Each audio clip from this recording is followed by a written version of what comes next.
Nike just unveiled how it's going to make its next $1 billion, and it's not by selling a single pair of sneakers. Earlier today, Nike released the details for their Nike.Swoosh project. Now, this has been teased for a little while, but if you haven't heard about it before, you're not alone. It was pretty discreetly rolled out, and today the first few beta testers got access. Now, this release comes on the heels of Nike purchasing Artifact, which was a company that made a Clone X project, an NFT project on the Ethereum blockchain. Now, one of the things that's interesting to note is that in this press release on Nike's website, there is not a single mention of the word NFT. Now, the reason for this, and if I had to guess, is taking notes from the Reddit avatar project, which were NFTs. The word NFT has a very negative connotation. Many people get frustrated, they scream out that it's a scam, etc. So Nike, even though these are NFTs, are saying these are digital collectibles. Regardless, this is not to be confused. These are NFTs, and they are going to be on the Polygon blockchain. If you look in the terms of service, you can see this. Polygon is a proof of stake network, and it costs very little to do transactions. So if you think of a crypto transaction on Ethereum costing anywhere from like $3 to $12 to do, these transactions cost fractions of a penny. What's really interesting about this project is that it'll let users claim their own name on the .swoosh domain. So Tyler or tblake.swoosh, for instance. This was reported by Brendan over at Complex Media. It's the only place I've seen this, but I don't doubt it, as he was one of the beta testers for this project. Some other interesting things to note is that there will be community projects, which means that people will be able to enter design competitions, and if your design is created into one of these digital collectibles, you will actually get a royalty in exchange for sales of your creation on this platform. What that looks like exactly, we don't know. There's 3 phases of emails going out. So the first are beta. There's a place to sign up. I'm going to try to find that before I post this video and put it down in the link in the description. But the second wave is going to come in December, where there's a community kind of learning engagement process, and then January, the start of the new year, will be the first official collection rolled out by Nike. That's not to say that there haven't been co-branded Nike drops already. If we look back at the Loot Pods, this was an Artifact project where you could display your digital collectibles. This was the first time we saw the Jordan brand logo, the Nike brand logo, the Converse logo, and the Artifact logo all in one place. What does this mean for Nike, and how is it going to be their next $1 billion idea? I am glad you asked. I'm going to do my best to explain this without getting too technical, because there's no point getting into the mud of technical details. Just to explain how this works. So right now, if you go in and buy a pair of lost and found Jordan 1s, for instance, for $180, and go on StockX and sell it for $300, Nike sees none of the volume from that aftermarket sale. StockX profits from this, and Nike does not.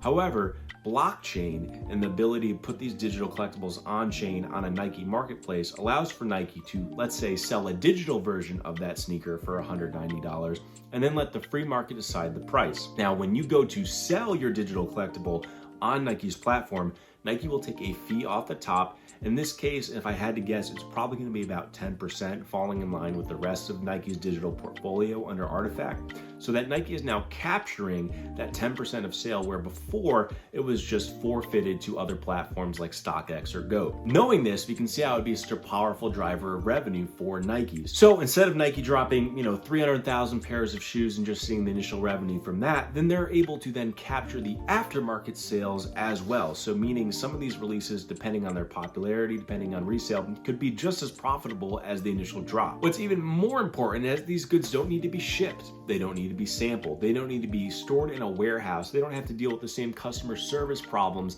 that physical products do, and they cost a fixed fee. Now, as someone that co-founded an AR company on Shopify, Lever, we help companies visualize products in 3D. These 3D models, which look a lot like digital collectibles found on chain on Polygon, at most, the most detailed model costs under $1,000. So Nike's gonna be able to make these models with one fixed cost, one initial cost that does not scale whether or not they make 1,000 or 1,000,000. It's going to be that fixed cost, and that is going to be huge in terms of revenue driving. In addition, just to go back to those royalties, Nike, since acquiring Artifact, it was reported that they made $185 million in royalties in the secondary. This is back in August 2022 of the reporting, so the assumption is that it's a little bit more. They are making money off of resellers.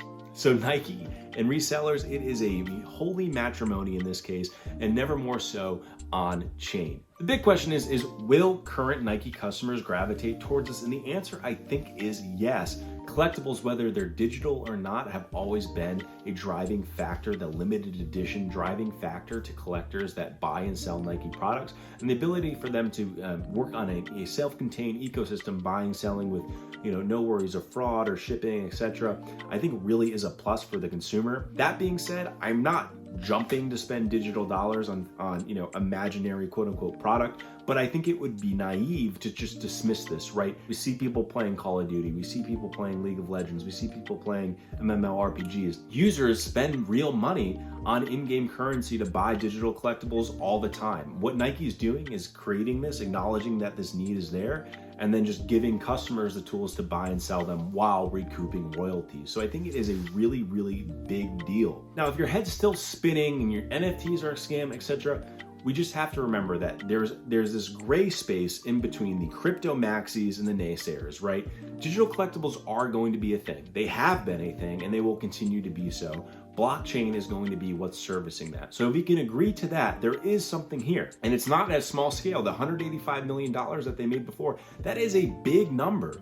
And it most likely will be the next billion-dollar revenue driver for Nike. So we can acknowledge this is huge, and I think it's important and a cool opportunity for those of you that are watching this that maybe have no idea or have never experienced blockchain or worked with NFTs, etc., to just learn a little bit more. So if this has piqued your interest at all, down below there's a guide that I made. It's for free. You can just learn a little bit more about digital collectibles and how to engage with them, learn a little bit more about the process. And as more information does come out with, how will these digital collectibles from Nike be stored? How will they be transferred? Is there custodianship, etc.? Some of the more nitty-gritty details I'd love to follow up in a video. So if you guys enjoyed this video, please leave a thumbs up and let me know if you'll be participating in Nike's Web3.